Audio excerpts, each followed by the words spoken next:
There's nothing better than sports, I feel, that will shape that person into their work ethic and what they need to be later on in life.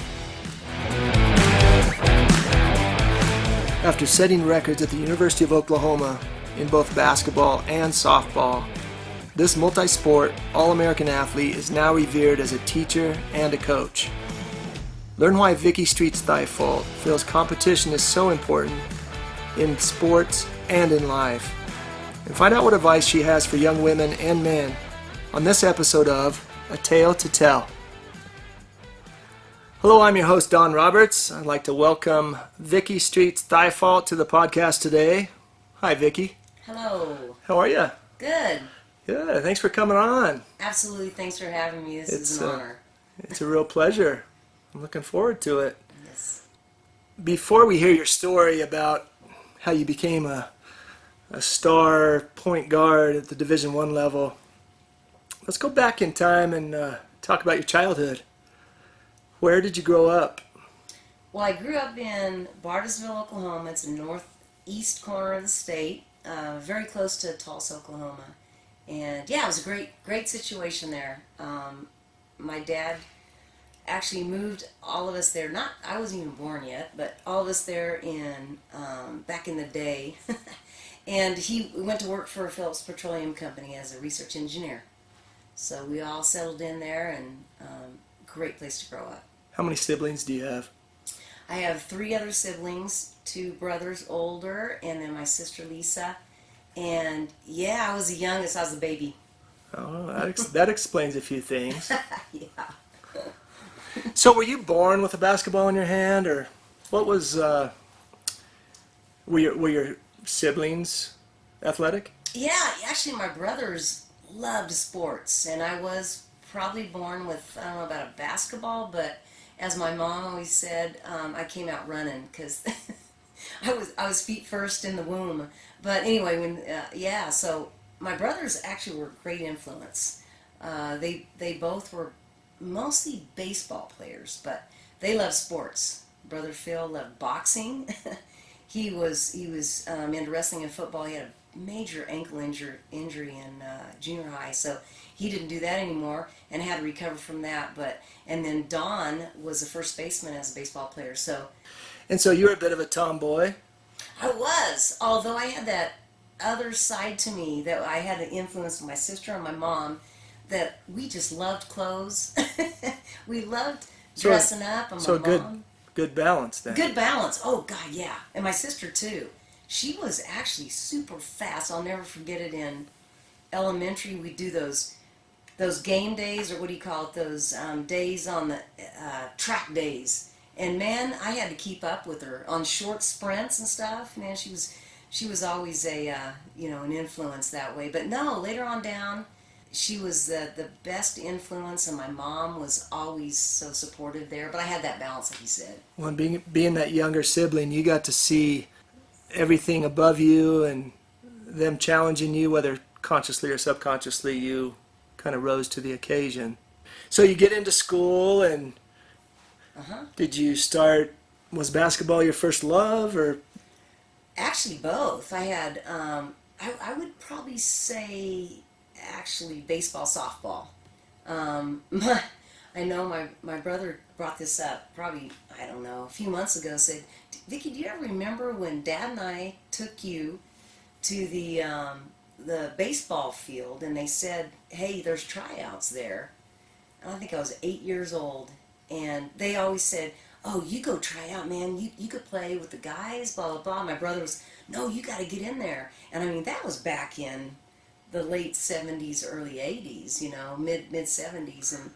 But at the same time, kind of grew up in a situation where it's like, well, hey, if you're the best. And how did they treat you? Oh, being a girl, were you welcomed, or did they? It was mixed. It was always mixed, but to me, it was always one of those things where you got to prove yourself anyway. It doesn't matter if you're a female or a male or a girl or a boy.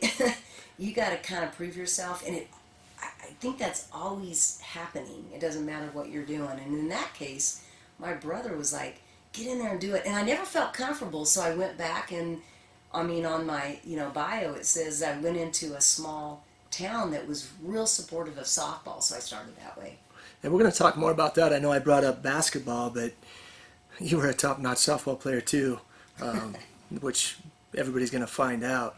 So stick around, everyone, because a lot of stuff here that you're going to be impressed with. So let's move on down the road, maybe into high school, and you started playing basketball and softball. I mean, were you an automatic star? How hard did you have to work to get to those spots? It was always a challenge. I don't know if that was in my own mind or there was always a lot of talent around me. And in high school, you don't become a good or really good player without teammates around you and coaches around you and support from family. There's one thing that I've learned as a coach, for sure as a player, but now I can reflect being the age that I am. And, in our case, we had that support. And the big thing is, like, back to high school and even junior high, in a town like Bartlesville, where we were at the time about 35, and then it grew to 40,000 and ultimately 50,000, right in that spread there in terms of the number of people. But at the same time, we had a little group that was as motivated and as goal oriented, as competitive as me. So we were fortunate, from players to coaches to again, your family to support us. So very blessed. That's a rarity, isn't it? It's a rarity, and if you don't have that and you don't know that, and you go back in as a coach and find out that, hey, you're going to have to build a culture, you're going to have to build a tradition, a program. It takes a while to do that. It's not like a computer where you can Google it and you get what you want. It's a process. And we're going to talk about your storied career as a coach as well, which is fabulous, and as a teacher. So that'll be later on. High school, you started doing your thing, and you were playing, and it was really a dual scenario, right? I mean, it softball was. And basketball. Did you have a first love? Were they Yeah. both pretty equal? Oh, they were very equal. If anything, softball was probably number one. And when I say that, because I was involved, and we had the summer program. It was called ASA softball. Parallels what you see now is I don't know, a summer team, a club team. We were so fortunate because, like I said, we had parents and coaches that would take us anywhere we needed to go in high school. I mean, and I was asked to join that team as an 8th grader at the end of my 8th grade year, which was unusual at that time. Now you see personal trainers, kids can, especially in the New Mexico area, you can move up to the high school level, even if it's a freshman team. But back then, it was different. And what position did you play? I almost always played shortstop, but I was kind of an infielder, and then they asked me to pitch, which is a totally different art. And yeah, it's mostly infield. Well, so you obviously had your stuff together, because shortstop is arguably the best player on the team, in my opinion. I loved it. Not to take away any other spots, right? But you've got to be a special player to play shortstop, and to play as an 8th grader with a bunch of high schoolers speaks volumes about your abilities. Let's get into your senior year of high school. Okay. What transpired there, and did you have a bunch of teams looking at you as far as both sports? What was going on? What was the recruiting process like? Oh, it was more in terms of volume, much more through softball. But we were going to California, we were going to the national tournaments, and there was one in North Dakota. We were traveling all over the place to be recruited. Not really recruited at the time, but we were playing in national tournaments and all these tournaments to lead into from regional, district. And I played all the time in softball. When I say that, fall was the high school, and then we went in from late spring into summer. So you're getting seen. So yeah. So my senior year was, the leading teams in terms of universities were Cal State Fullerton. That was my number one that I really considered going to play for. And did they talk to you? Did they call you did. up? Yeah, we spoke at the national tournament in Las Cruces, and all along talked back and forth, full scholarship. But my love and my dream was always to do something that was so difficult at 5'4", and that is to play college basketball. So that was really a bigger dream. It was a little bit bigger dream at the time, which I should say it just was, but I loved softball as well, so it's kind of hard to explain that you loved one them was both. better than the other, or Sure. more predominant than the other. So no major offers really came. So by the time you're graduating your senior year, you hadn't signed a softball scholarship with any schools. I held off, and Oral Roberts University came on strong, and that was just right in our back door, so to speak, in Tulsa, which is only about to the south of us, only about 50 miles away. And they kind of sold me because they had an upcoming team that was, and what they said was what they projected me to be. And I had some other offers in terms of softball and basketball, but that was the one I chose at the time because it sounded like the most challenging. And I just said, man, I just would love to play basketball. It's almost like, because it was so difficult for me at my size and less experience, that was the challenge I wanted to meet. And what division is Oral Roberts? Is that Division II? It was Division I at the time. It was kind of a mid-major. Okay. At the time. Incredible facilities. Oh, I'll bet. And you played there as a freshman. I did. But then your sophomore year, did somebody else come knocking, or did you just transfer? What was your... I transferred, yeah. And why did you transfer? Well, the coaches at the time, and the one that really believed in me at the time was Ed Stepp, who I still keep in contact with, was the assistant coach, and the head coach. They moved to the University of Florida. I went, oh man, I don't know if I see myself staying here. I got some time. I wasn't a starter. We were kind of the second team. We went undefeated in the regular season at Oral Roberts, and it was a great situation in terms of the number one thing, and that's winning. But I didn't see myself staying there. So yeah, they moved, and I got an opportunity to go to the junior college in the same town in Gainesville, Florida, Santa Fe. So I took it. I was like, man, I need the experience. I need the time on the floor. But you didn't have any big D1 schools knocking at your door. I did. I actually I had other ones, but they weren't like the situation that Oral. When the coaches come to talk to you, you'll get a letter. But when they really come to talk to you is when they speak to you is when they really tell you and show you that they want you. And that situation was awesome because of what they were going to build, and I saw that as a young high school kid that said, "Oh, I love basketball, man! It's such a challenge. I want to try it." At the same time, I don't know if it was the best decision if you look back, but at the same time, it turned out to be the best. Yeah, absolutely. Excuse me. Your sophomore year, you go to Santa Fe, the junior college, and then your junior year. Is that when University of Oklahoma came knocking? Yeah, because what happens there is if you go to Division I school your freshman year, and I believe this is still the same rule requirements. If you go to a junior college or community college in the second year, you have to graduate with your AA degree, and you then are re-recruited.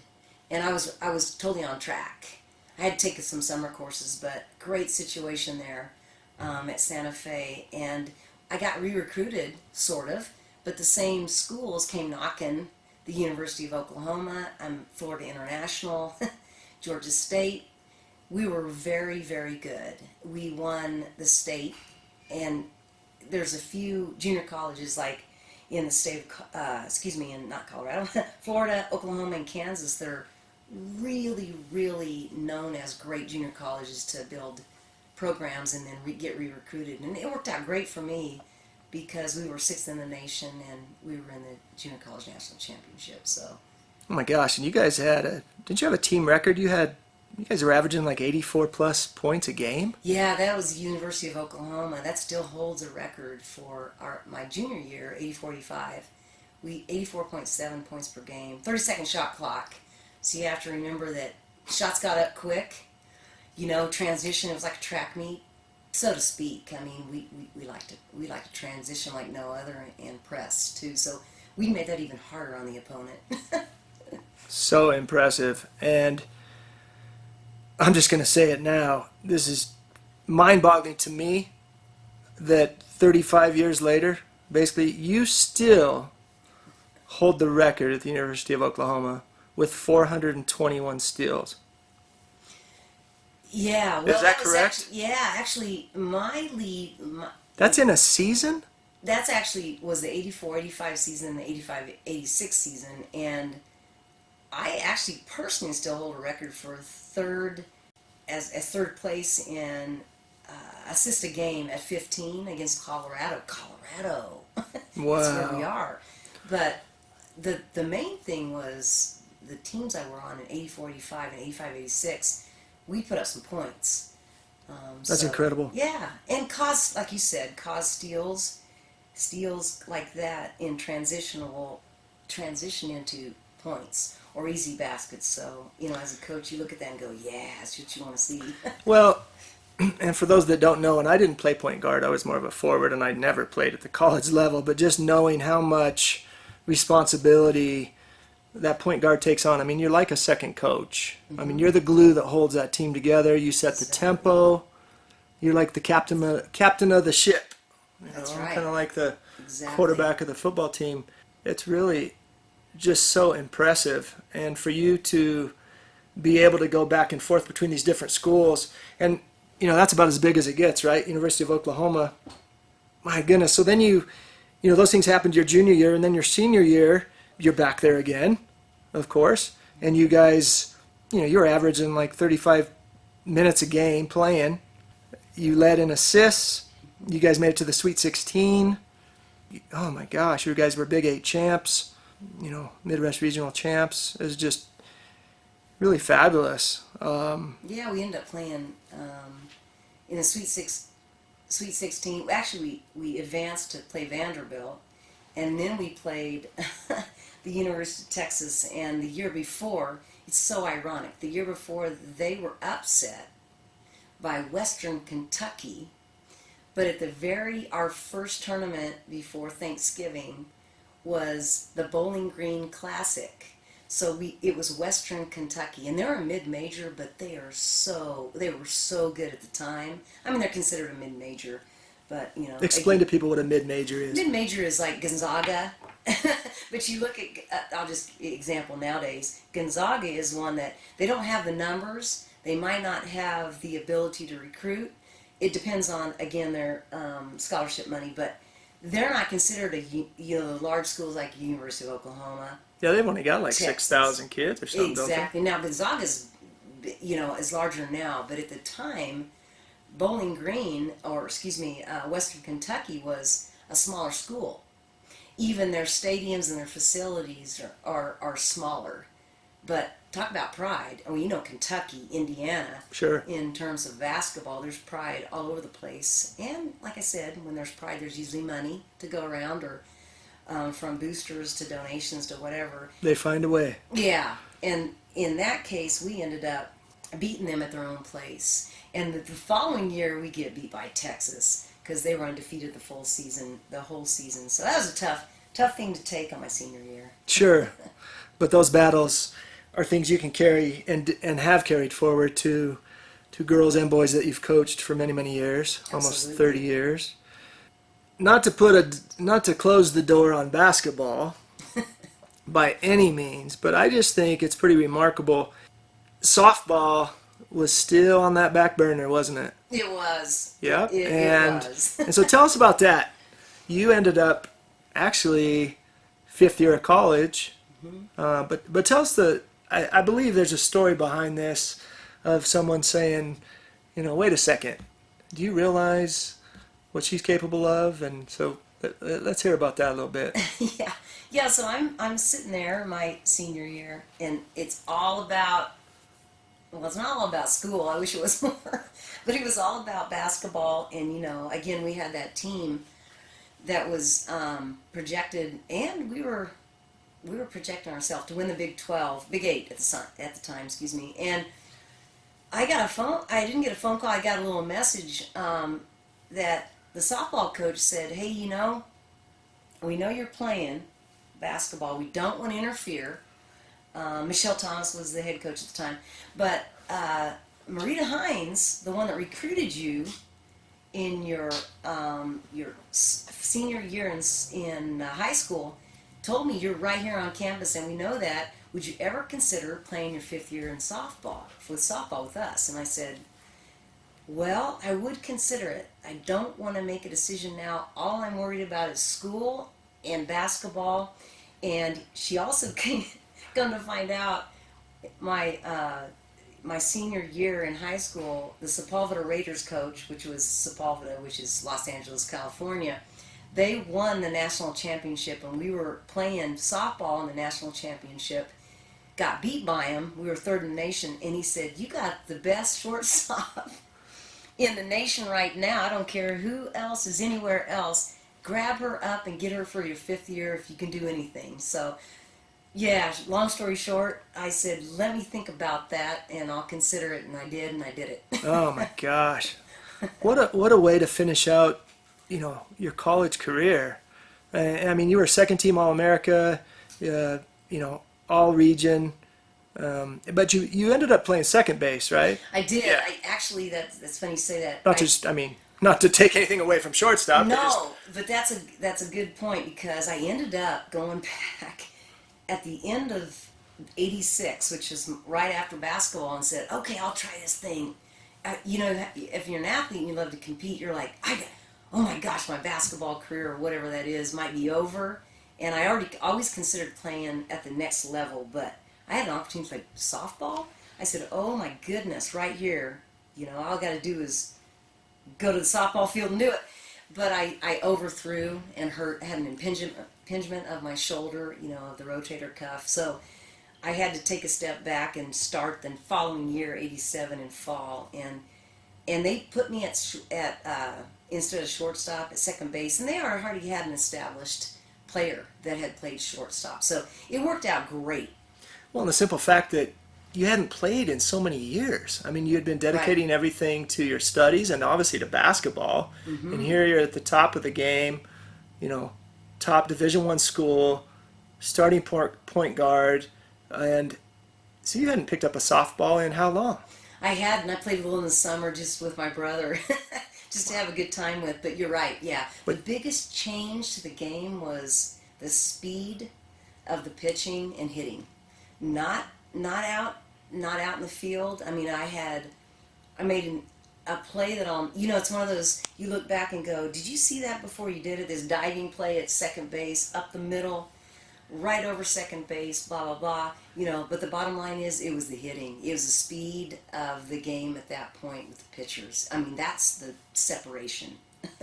I can only imagine. Yeah. I know they talk about that at the pro level, but really with all sports, they talk about speed, right? The change of speed, because everybody's big and strong and whatever, but the speed of the game, and as you know, speed kills, right? Speed kills, man. Especially when it comes to pitching. Man, Viki, so then, if that wasn't enough, in 1987, you actually played for the United States handball team. Is that correct? I tried out. Yeah, I tried out. I got a tryout, and this is such a cool thing. I look back, and you know how sometimes when you're going through the process, you don't see the appreciation of a coach. I say that because I'm sensitive to that being a coach. My coach at the University of Oklahoma, Mar McHugh, who went on to coach in the WNBA and at Long Beach State, said, I got an athlete. If you're trying to build an Olympic team or you're trying to compete in any way, I guess she had a connection. She said, I have a couple of athletes, one of them, first and foremost, for the game of team handball that would fit your needs skill-wise, and that's Viki Streets at the time. And it was the best compliment I've ever heard her say to me. You know, she wanted me to man, like you said, manage the offense and be the point guard and the coach on the floor. But that was probably the nicest compliment she ever gave me, is to say she can do that kind of a sport if you're trying to start out as a U.S. team. And I tried out, and I went through the first tryout in Colorado Springs. Talk about an amazing facility. I just was Well, at the in awe. Olympic Training Center. Oh, yeah. Went through plyometric stuff. I was right at ease because some of the things they had me do, change of direction, throwing off the move, like team handball, is required to do. But I just ended up going, man, I'm ready to start my career. Mm-hmm. And I just made a decision not to go to the second tryout. And that was it, unfortunately, kind of. So, Viki, was there ever a situation where you had an opportunity to maybe play in the WNBA? There actually was an opportunity to play pro. I would have to go overseas. So I'm not that much of a homebody, but at the same time I looked into and I spoke to some people about it, and actually some former players and players that were doing it at the time, and it just wasn't super well organized. And I thought to myself, I went back to my dad giving me that advice, like, now, do you want to be in this situation? I know you want to play. I know that's your first love, but you're done. You're finishing your degree. You can start teaching and coaching. Do you think that would be a better situation for you? And looking back, I just said it was. Mm-hmm. I just thought it would be. Well, you had a good head on your shoulders, and so you ended up getting your degree at the University of Oklahoma, right? Yes. You're undergraduate. Yep. Okay. And then you ended up in Colorado? I did. And how did you end up in Colorado? Back to my dad and mom. His dream was always, my dad grew up in Idaho, and he's like the smartest guy on earth. I'm just here to tell you, how you say, I really looked up at my parents, and I look up to him so much, but he really honestly is one of the smartest individuals I've ever spoken to, much less had it as a dad. And he was an engineer at Phillips Petroleum Company. He said, hey, you know what? I'm going to build a log home. It was a dream of my father's, and he wasn't able to do it because he passed away right after he retired. Your granddad? And my granddad did. Yeah. I never knew him, unfortunately, but I heard a lot of great things about him. And Dad said, I'm going to build a log home in the mountains like I've always wanted to do, and it's my dad's dream, and let's do it. So Pagosa was a place, and he did that, and I said, I'm going to go see. After I had a couple of job interviews, Ponca City, Oklahoma, I went to Pagosa and lived there, and then I started coaching. So it was out there, I took a totally different path from being able to coach in college and having that experience to the high school level, but it was cool. So you started your career in Pagosa, and then you moved south of the border. You went to New Mexico, right? Down to Shiprock? Mm-hmm. Yeah, in Pagosa, I was a coach. I was an assistant basketball coach, and then I got some experience coaching volleyball, too. And it never came about to get a full-time teaching job. I did a little elementary school, and it was cool. It was a great experience, living in the cabin, which is the log home my mom and dad built. But I said, I got to start this thing. And Shiprock was open, and one heck of a tradition there on the reservation. Yeah, and when you say tradition, you're talking basketball. Yeah, and I've heard about that for many, many years. It was. And my goodness, I mean, this was only your second. Well, you were 3 seasons assistant coach, volleyball and basketball at Pagosa. But then you go down there, and you're only there for 1 year back in '93, and you guys are state runner-up at the 3A level? Yeah, they had a heck of a program, and we were kind of destined to be right in there in the league. And it was a tough league, with Kirtland and Shiprock. They have an incredible history and tradition, and that's their thing, basketball, especially the women, the girls. And so, yeah, I got an experience there, and from there I said, all right, let's see. And then from there, I was able to move forward, and Durango was looking for a coach, and it happened to be a teacher as well, and it was like, all right, let's do this thing. I'm moving back to Colorado, where my ties are, and it was a beautiful thing. Fantastic. You've been coaching here in Durango for 27 years or so? Yes. Mm-hmm. Yep. Right there. And you've coached boys basketball, you've coached girls basketball, you're still coaching girls basketball. Uh-huh. I've been to many of your games, and it's an absolute joy. And if I'm just being quite honest, a lot of girls basketball games for myself used to not be that exciting, but darn near every game I've been to of you guys is so fun to watch. They're and they're emulating you. I know you're not going to settle for second best. You're going to bring about the best of them, and it's a lot of fun. It's a lot of fun to see the hustle and and the full court press and the dynamics of using both hands and just the teamwork and no selfishness and Absolutely. It's a joy. And I mean, you guys, correct me if I'm wrong, you were coach of the year back in late 90s, 99 I believe. Uh-huh. You guys were a powerhouse in the late 90s. I mean, Southwest League champs. You guys had 8 state playoff appearances. You were in the Sweet 16 a couple years. And then in 98, you were State Farm Colorado Coach of the Year. Yeah, that was one of my last years of head coaching. Head coaching. Yeah. In 99, you coached the West All-Stars. And then you were 7 seasons with the varsity boys. Mm-hmm. And with Coach Fitzpatrick. Man, just what a storied career, and it obviously isn't over. Your tenacity and your energy is, to me, seems as vibrant as it was 20 years ago, and I think that's a wonderful thing. Tell us about the Hall of Fame. I want to hear a little bit about that, and I know that occurred not too many years ago, and you didn't know that was coming. I'm sure you hoped for it, but that's not the type of person you are. But you're a humble person. But tell us a little bit about that, because that's just what an honor. Yes, it is an honor. What it is an honor that other individuals that are close to you, whether it's your coach or the other teammates, think of you.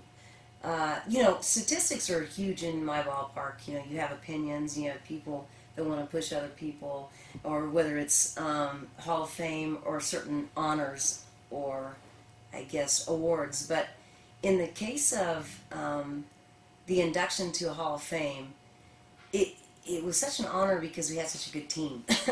The first one was our 1980 state championship softball team. And those are the group of kids, I say kids now, that was me. Those group of athletes were the ones that I played with all the way through from day one, my freshman, actually. 8th grade. Yeah, 8th grade, exactly. From 8th grade all the way to my senior year to the 3rd in the nation in softball, because we were the Bartlesville Blazers, and we played kids, other athletes that were from the Cal State Trimmers, and those were the girls from Northern California. We're Bartlesville, Oklahoma at 40,000, 45,000 in terms of population. Yeah, you guys were underdogs. Yeah. And then Tulsa, and then I go to Sepulveda Raiders, as I said before, their head coach was from Los Angeles. So very proud to say a lot of us in high school, and now you don't see that as much because everything's club oriented, but in high school, these were the athletes that I won a state championship with and represented Bartlesville Sooner High School. And and on down the road, we're sitting in the Bartlesville Athletic Hall of Fame. So very proud to say both coaches, like I said, everybody's parents and the athletes I got to play with. You don't get that without doing that. And that was the coolest thing. Is the first induction into a Hall of Fame for me was a 1980 state championship with the team. But then you also went in as an outstanding athlete yourself, Right. 2015, Uh-huh. and then 2018, Santa Fe Community College brought you back because you guys in 83, 84, because of this, great season you had there. Right. Yeah. Right? Yeah. So, Yeah. I came back as an athlete there at like I said, in my hometown, Barnesville, Oklahoma, as an outstanding athlete, and I know my husband would want me to throw this in there. It was not only softball or basketball, but it was track. no kidding. 1 year, I loved. I'm And so sorry I didn't do track all 3 years. And what did you run in track? I was 4x1, 4x2, not 4x4. Sorry, Steve. No, but and I was 100. It was 100-yard dash at the time. I'm dating myself, but I was in the finals for that, and I actually false started, and then got like 6 out of the 8. But no, it was man. I wish I would have done that, because also my good friend on the relay team went to the University of Oklahoma as a sprinter. Janon Hatter. So yeah, no, that was as a multi-sport athlete at Barnesville too, which, like I said, I was part of a great group of teammates and coaches, and I always wanted to be one of the best players on that team, but one of the ones that contributed. And I think that's the reward, is when you come back and those people think of you that way. Oh my gosh. So Viki, what is it about sports? Why do you feel sports are so important? Oh my goodness, how do I even say this? Well, personally, it was everything about my outlet. I love to compete. I love practice. I loved going outside and throwing the ball and challenging myself on our high-pitched roof to go over and throw it as far as I could, sprint as far as I could, and go catch the ball. That was my little elementary, and through high school little thing I did as an athlete. I loved it. But I loved practice. But if I were to say it now as a coach, is it, and even in this day and time with COVID, it is an outlet for kids. It's how you compete. It's how you express yourself. It's how you budget your time. It is, and when I say express yourself, that's not the only thing that sports gives you, but you can actually see a personality in someone when they compete and when they challenge themselves later on in life, whether they're a business owner like yourself, whether they're driven to become a nutritionist, to become a lawyer or a teacher, or whatever they do, they know that there's consequences. They know that they have to work hard to get there, and they have something to be upheld to make that work. And there's nothing better than sports, I feel, that will shape that person into their work ethic and what they need to be later on in life. As a character person too, because a lot of times you go back to your younger years from, again, what you want to be, how you want to go about doing it, and what you want to uphold as character, and sports gives you that. Well said. I couldn't agree more.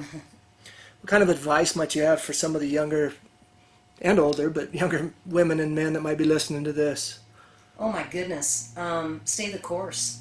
If you really want to challenge yourself to get to where you're going, whether it's sports or anything else, don't let anything or anybody let you be taken away from that course and that hard work.